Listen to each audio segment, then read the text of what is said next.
Ada satu masa yang tidak pernah dicatat oleh kalender manusia. Tidak ada tahun, tidak ada abad, tidak ada saksi yang bisa bersuara. Namun pada masa itulah, kehidupan pertama kali diberi izin untuk muncul. Sebelum manusia mengenal nama-nama benda, sebelum bahasa diciptakan untuk menjelaskan realitas, bumi telah melalui fase sunyi yang penuh makna.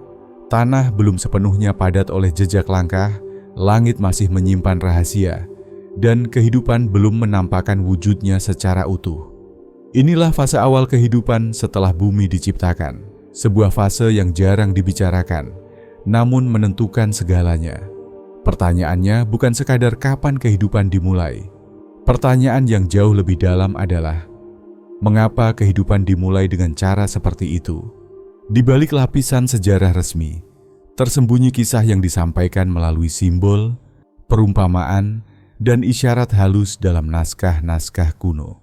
Kisah tentang bagaimana bumi dipersiapkan terlebih dahulu, bagaimana keseimbangan diletakkan sebelum makhluk hidup dihadirkan, dan mengapa kehidupan tidak muncul secara serempak, melainkan bertahap, seolah mengikuti urutan yang sudah ditentukan sejak awal. Video ini akan mengajak kita menyusuri masa ketika kehidupan belum bernama, namun telah memiliki tujuan. Kita akan menyentuh gagasan bahwa kehidupan bukan kebetulan biologis, melainkan bagian dari rancangan besar yang bekerja melalui hukum-hukum yang sangat halus. Hukum yang tidak selalu bisa dilihat, tetapi bisa dirasakan dampaknya hingga hari ini. Di sini, kita tidak akan berbicara dengan nada dogma, juga tidak sekadar teori kosong. Kita akan berdiri di wilayah antara pengetahuan dan kesadaran. Tempat di mana sains berhenti bertanya, dan kebijaksanaan mulai berbisik. Jika kehidupan memang dimulai dengan maksud tertentu, maka keberadaan kita hari ini bukanlah kebetulan. Ada kesinambungan. Ada warisan makna yang belum sepenuhnya kita sadari. Karena setelah bagian ini, kita akan masuk ke satu pertanyaan besar. Siapa sebenarnya saksi pertama kehidupan di bumi, dan mengapa manusia datang paling akhir? Ketika manusia modern berbicara tentang awal kehidupan, pembahasan seringkali berhenti pada angka, fosil, dan reaksi kimia. Namun peradaban-peradaban kuno memandangnya dengan cara yang sangat berbeda. Bagi mereka, kehidupan tidak dimulai dari kebetulan, melainkan dari kehendak yang teratur. Sebuah proses bertahap yang mengikuti hukum kosmik. Di Mesopotamia, tanah yang subur di antara dua sungai diyakini sebagai tempat kehidupan pertama dibangunkan. Tanah liat dianggap bukan sekadar materi, tetapi medium kehidupan, sesuatu yang bisa dibentuk karena telah dipersiapkan oleh waktu dan keseimbangan alam. Di lembah Nil, kehidupan dilihat sebagai hasil pertemuan antara langit dan bumi, antara yang tinggi dan yang rendah. Setiap banjir tahunan bukan hanya peristiwa alam, tetapi simbol pengulangan awal kehidupan itu sendiri. Tradisi kuno di timur juga menyimpan pemahaman serupa. Kehidupan dipandang sebagai penurunan kesadaran ke dalam bentuk materi. Bumi tidak langsung diisi oleh makhluk paling kompleks, melainkan dimulai dari bentuk-bentuk paling sederhana, seakan alam sedang belajar mengenali dirinya sendiri. Filosofi ini menyiratkan satu hal penting. Kehidupan tumbuh seiring kesiapan wadahnya. Dalam banyak teks lama, bumi digambarkan ditenangkan terlebih dahulu. Gunung ditegakkan sebagai penyeimbang, air dialirkan sebagai sumber kehidupan, dan waktu dibiarkan berjalan sebelum makhluk bernyawa diperkenalkan. Ini bukan kisah puitis semata, tetapi cara simbolik untuk menjelaskan bahwa kehidupan membutuhkan stabilitas sebelum kesadaran dapat bersemayam. Namun seiring berjalannya zaman, pemahaman ini mulai terpecah. Pengetahuan yang dahulu disampaikan melalui simbol dan perenungan batin, perlahan digantikan oleh pendekatan yang serba terpisah.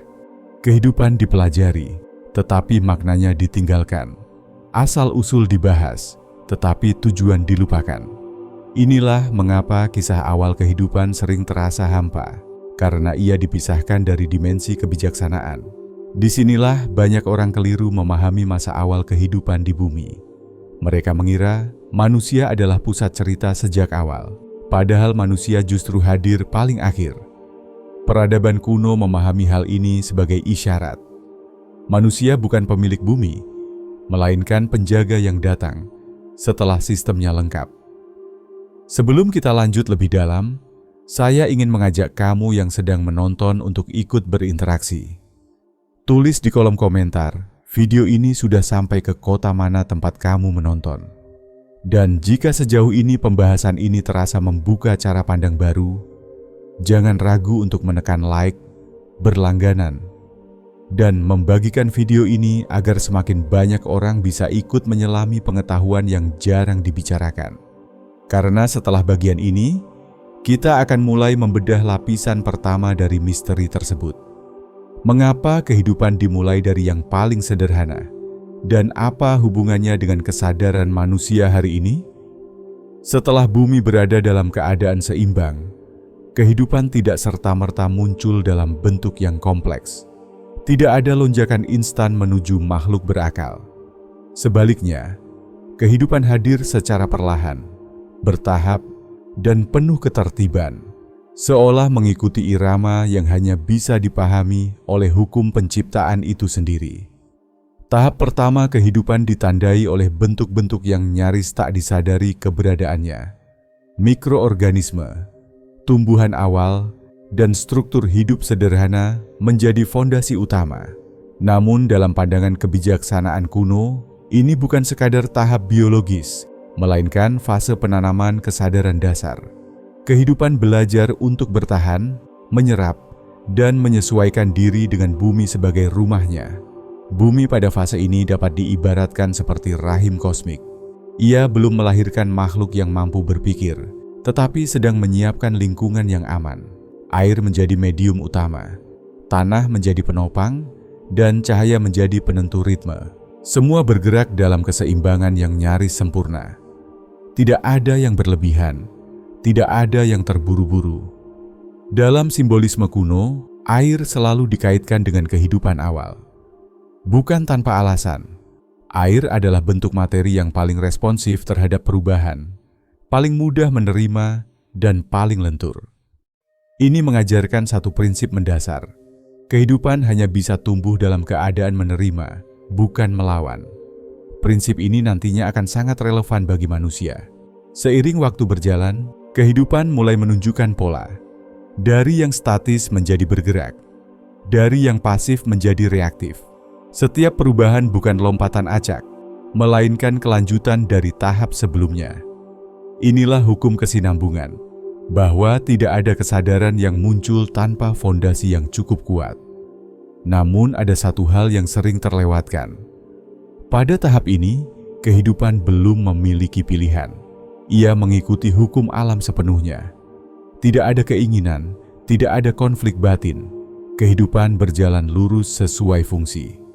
Inilah keadaan yang oleh banyak tradisi disebut sebagai kepatuhan murni terhadap hukum penciptaan. Mengapa tahap ini penting? Karena dari sinilah manusia bisa memahami satu kebenaran yang sering diabaikan. Semakin sederhana kehidupan, semakin selaras ia dengan hukum alam. Kompleksitas datang kemudian, bersama tanggung jawab dan potensi penyimpangan. Kehidupan awal juga mengajarkan tentang waktu. Tidak ada percepatan. Tidak ada paksaan untuk segera menjadi sempurna. Segala sesuatu tumbuh ketika waktunya tiba. Dalam dunia modern, manusia sering melupakan pelajaran ini. Ingin hasil instan, tanpa proses pematangan. Di tahap ini pula, tersimpan pertanyaan yang belum terjawab. Jika kehidupan dimulai tanpa pilihan dan tanpa ego, lalu mengapa pada akhirnya muncul makhluk yang diberi kehendak bebas?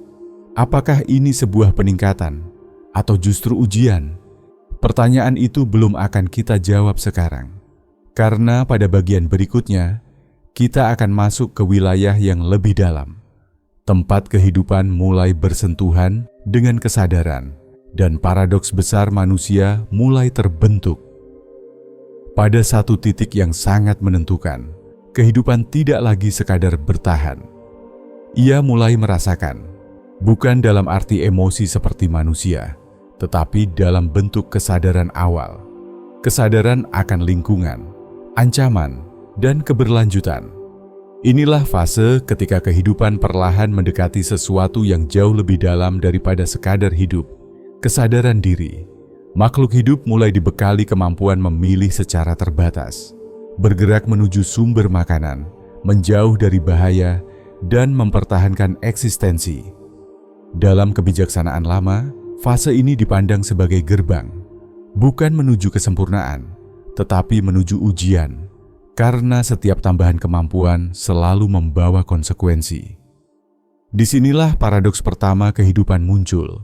Semakin tinggi tingkat kesadaran, semakin besar pula potensi ketidakseimbangan.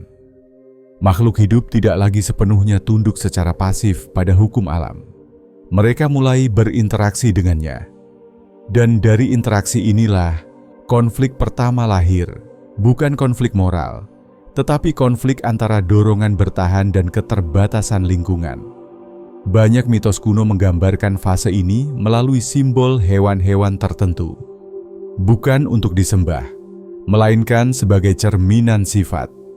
Singa melambangkan kekuatan, ular melambangkan kewaspadaan dan transformasi, burung melambangkan kebebasan. Semua simbol ini menunjukkan satu hal: kehidupan sedang bereksperimen dengan bentuk dan fungsi. Namun, di balik itu semua, ada satu makhluk yang dipersiapkan secara berbeda. Tidak langsung muncul, tidak terburu-buru dihadirkan. Dalam hampir semua tradisi kuno, manusia datang paling akhir. Ini bukan kebetulan naratif. Ini adalah isyarat bahwa manusia adalah hasil penyempurnaan proses panjang, sekaligus pemegang risiko terbesar. Berbeda dengan makhluk sebelumnya, manusia tidak hanya hidup dan merasakan. Ia bertanya, ia meragukan, ia membayangkan masa depan dan menyesali masa lalu. Kesadaran ini menjadikan manusia unik, tetapi juga rentan. Dalam bahasa simbolik, manusia adalah makhluk yang berdiri di antara bumi dan langit. Kakinya menapak materi, pikirannya menjangkau makna. Disinilah banyak kesalahpahaman muncul. Sebagian orang menganggap kesadaran manusia sebagai puncak mutlak. Padahal kebijaksanaan lama mengingatkan, kesadaran adalah alat, bukan tujuan akhir. Tanpa kebijaksanaan, kesadaran justru menjadi sumber kekacauan. Ada pula mitos yang menyatakan bahwa kehidupan sebelum manusia berjalan dalam keharmonisan penuh. Ini tidak sepenuhnya benar. Keharmonisan bukan berarti tanpa dinamika, melainkan tanpa penyimpangan dari fungsi. Manusia dengan kehendak bebasnya diberi peluang untuk selaras atau menyimpang. Dan disinilah pertanyaan terbesar muncul. Apakah kehendak bebas adalah anugerah tertinggi atau ujian paling berat dalam sejarah kehidupan di bumi? Jawaban atas pertanyaan ini tidak ditemukan di masa lalu, tetapi dalam cara manusia hidup hari ini. Pada bagian berikutnya, kita akan membawa pemahaman ini ke ranah yang lebih nyata. Bagaimana pengetahuan tentang awal kehidupan dapat diterapkan dalam kehidupan sehari-hari, dan bagaimana manusia bisa kembali selaras dengan hukum yang sejak awal menghidupkannya. Pengetahuan tentang awal kehidupan setelah bumi diciptakan bukanlah cerita masa lalu yang mati. Ia adalah pola hidup yang masih bekerja hingga hari ini. Masalahnya, manusia sering hidup berlawanan dengan pola tersebut, terburu-buru, melawan ritme, dan memaksa hasil tanpa kesiapan. Tahap awal kehidupan mengajarkan satu prinsip utama: segala sesuatu tumbuh ketika wadahnya siap. Prinsip ini bisa langsung diterapkan dalam kehidupan sehari-hari. Ketika pikiran dipenuhi kekacauan, keputusan yang lahir pun cenderung salah arah. Maka langkah pertama bukan bertindak, tetapi menenangkan tanah batin agar siap ditanami. Latihan paling sederhana adalah kesadaran ritme. Perhatikan bagaimana alam tidak pernah tergesa. Matahari terbit dan tenggelam tanpa pernah terlambat. Tubuh pun memiliki ritmenya sendiri. Tidur, bangun, lapar, dan lelah adalah sinyal, bukan gangguan. Dengan kembali menghormati ritme ini, manusia mulai menyatu kembali dengan hukum awal kehidupan. Teknik berikutnya adalah diam yang sadar. Bukan sekadar tidak berbicara, tetapi memberi ruang bagi batin untuk berhenti bereaksi. Luangkan waktu beberapa menit setiap hari untuk duduk tanpa distraksi. Tidak perlu memaksakan pikiran kosong. Cukup amati napas dan sensasi tubuh. Pada tahap ini, manusia meniru fase kehidupan awal, fase kepatuhan tanpa perlawanan. Ada pula latihan refleksi malam. Sebelum tidur, tanyakan pada diri sendiri, apakah hari ini aku hidup selaras atau hanya mengikuti dorongan tanpa arah? Pertanyaan ini bukan untuk menyalahkan, melainkan menyelaraskan. Seperti kehidupan awal yang selalu menyesuaikan diri dengan lingkungannya, manusia pun perlu menyesuaikan diri dengan suara batinnya. Dalam menerapkan pengetahuan ini, ada jebakan yang sering terjadi. Keinginan untuk merasa lebih tinggi dari orang lain. Ini justru bertentangan dengan hukum awal kehidupan yang dimulai dari kerendahan. Kehidupan tumbuh dari yang sederhana, bukan dari kesombongan. Semakin dalam pemahaman, seharusnya semakin lembut sikap seseorang. Perubahan juga tidak perlu dramatis. Kehidupan tidak melompat, ia mengalir. Mulailah dari hal kecil, mengatur waktu, menjaga ucapan, memperbaiki niat dalam setiap tindakan. Ini adalah cara manusia modern mengulang kembali proses awal kehidupan, dari ketidakteraturan menuju keseimbangan. Ketika seseorang hidup selaras dengan pola ini, efeknya terasa nyata. Pikiran lebih jernih, keputusan lebih tenang, dan hidup terasa memiliki arah. Bukan karena semua masalah hilang, tetapi karena cara menghadapinya berubah. Dan inilah rahasia yang jarang dibicarakan. Ketenangan bukan hasil akhir, tetapi tanda bahwa seseorang sedang berjalan searah dengan hukum kehidupan. Pada bagian terakhir, kita akan merangkum semua perjalanan ini dan menutupnya dengan satu pertanyaan yang mungkin akan terus bergema setelah video ini berakhir. Awal kehidupan setelah bumi diciptakan bukanlah sekadar kisah tentang masa lalu yang jauh dan asing. Ia adalah cermin. Dari sana kita melihat bagaimana segala sesuatu dimulai dengan keteraturan, kesabaran, dan kepatuhan pada hukum yang tidak terlihat namun selalu bekerja. Kita telah menelusuri bagaimana bumi dipersiapkan sebelum kehidupan dihadirkan, bagaimana kehidupan tumbuh dari bentuk paling sederhana menuju kesadaran, dan mengapa manusia hadir paling akhir, bukan sebagai pemilik, melainkan sebagai penjaga keseimbangan. Setiap tahap bukan kebetulan, melainkan bagian dari proses panjang yang syarat makna. Kehidupan awal mengajarkan bahwa tidak ada pertumbuhan tanpa kesiapan, tidak ada kesadaran tanpa tanggung jawab, dan tidak ada kehendak bebas tanpa konsekuensi. Ketika manusia melupakan hukum ini, kekacauan muncul. Namun ketika manusia kembali menyelaraskan diri, ketenangan perlahan hadir, meski dunia di luar tetap penuh ujian. Mungkin inilah alasan mengapa kisah awal kehidupan jarang dibicarakan secara mendalam. Karena ia tidak hanya menjelaskan dari mana kita berasal, tetapi juga menyingkap kemana seharusnya kita melangkah. Ia menuntut kejujuran batin. Apakah hidup kita hari ini masih mengikuti pola yang sejak awal menghidupkan kita? Atau justru melenceng darinya? Pertanyaan itu tidak perlu dijawab sekarang. Biarkan ia tinggal sejenak di dalam diri. Seperti bumi yang dahulu dibiarkan tenang sebelum kehidupan tumbuh, kesadaran pun membutuhkan ruang untuk berakar. Jika video ini memberi sudut pandang baru, dukung perjalanan channel ini dengan menekan tombol like, berlangganan, dan membagikan video ini kepada mereka yang juga sedang mencari makna di balik kehidupan. Tulis pula pemikiranmu di kolom komentar. Setiap pandangan adalah bagian dari percakapan yang lebih besar. Dan sebelum kita benar-benar berpisah, renungkan satu pertanyaan terakhir. Jika kehidupan dimulai dengan keseimbangan, lalu mengapa manusia sering merasa jauh darinya?